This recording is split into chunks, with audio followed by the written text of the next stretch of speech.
Hi all, baby Ivan വേണ്ടി ചെയ്തിരിക്കുന്ന ഒരു ബാപ്റ്റിസം സെറ്റാണ് കാണിക്കുന്നത്. സ്കൈ ബ്ലൂ കളർ തീമിലാണ് ചെയ്തിരിക്കുന്നത് കേട്ടോ. ഫസ്റ്റ് നമ്മളിൽ ആഡ് ചെയ്തേക്കുന്ന ഒരു ലോങ് ടവലാണ്. കുഞ്ഞിൻ്റെ പേര് എംബ്രോയിഡറി ചെയ്തിട്ടുള്ള ഒരു ലോങ് ടവൽ. ദെൻ ഇതിൽ വരുന്നത് ഒരു വൈപ്പിംഗ് ടവലാണ്. അതിൽ സെയിം കളർ തീമിലുള്ള ബോ ആഡ് ചെയ്തിട്ടുണ്ട്. പിന്നെ ഈ കൂടെ വരുന്നത് ഫസ്റ്റ് ഡ്രസ്സാണ്. വീട്ടിൽ നിന്ന് ചർച്ചിലേക്ക് ഇട്ടിട്ട് പോകുന്നതിനുള്ള കംപ്ലീറ്റ് വൈറ്റ് തീമിലാണ് കസ്റ്റമർ ആവശ്യപ്പെട്ടിരുന്നത്.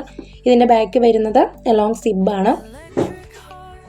ദെൻ ഇതിൽ നമ്മൾ മെയിൻ ഡ്രസ്സ് കളർ തീമിൽ ഫംഗ്ഷൻ്റെ കളർ തീമിൽ ചെയ്തിരിക്കുന്ന മെയിൻ ഡ്രസ്സ്. അതിൽ കുഞ്ഞിൻ്റെ പേരും എംബ്രോയിഡറി ചെയ്തിട്ടുണ്ട്. യോക്ക് പോർഷനിൽ പിൻടെക്സ് ആഡ് ചെയ്തിട്ടുണ്ട്. സെയിം ലൈസ് തന്നെ നമ്മൾ സ്ലീവ്സിലും ഡ്രസ്സിൻ്റെ ഫ്രണ്ടിലും ആഡ് ചെയ്ത് കൊടുത്തിരിക്കുന്നു കേട്ടോ. ഇതിൻ്റെ ബാക്കിൽ വരുന്നത് ലോങ് സിബാണ് കൊടുത്തിരിക്കുന്നത്. പിന്നെ വരുന്നത് ഒരു ബൂട്ടീസാണ്, ആ സെയിം കളർ തീമിലുള്ള ബൂട്ടീസ്. ദെൻ ക്യാപ്പ് വരുന്നുണ്ട്, എലാസ്റ്റിക് ടൈപ്പ് ക്യാപ്പാണ് വരുന്നത്. ഡ്രസ്സിന് യൂസ് ചെയ്തേക്കുന്ന സെയിം മെറ്റീരിയൽ തന്നെ വെച്ചിട്ടാണ് ക്യാപ്പും ബൂട്ടീസും ചെയ്യുന്നത്. ദെൻ നമ്മൾ ആഡ് ചെയ്തേക്കുന്ന ഒരു ക്യാൻഡിലാണ്, കസ്റ്റമൈസ്ഡ് ലാർജ് സൈസ് ക്യാൻഡിലാണ് കസ്റ്റമർ ചൂസ് ചെയ്തിരുന്നത്.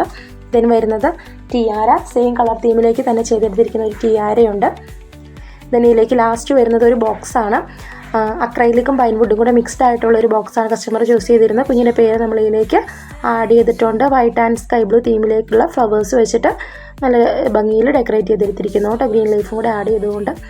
ദെൻ നമുക്കിത് ഏത് കളർ തീമിലേക്ക് വേണമെങ്കിലും മാറ്റി കസ്റ്റമൈസ് ചെയ്യാനുള്ള ഓപ്ഷനുണ്ട്. ഇതിനെക്കുറിച്ച് കൂടുതൽ ഡീറ്റെയിൽസ് അറിയുന്നതിന് വേണ്ടി വീഡിയോടൊപ്പം കൊടുത്തിരിക്കുന്ന വാട്സപ്പ് നമ്പറിൽ മെസ്സേജ് ചെയ്യുക. താങ്ക്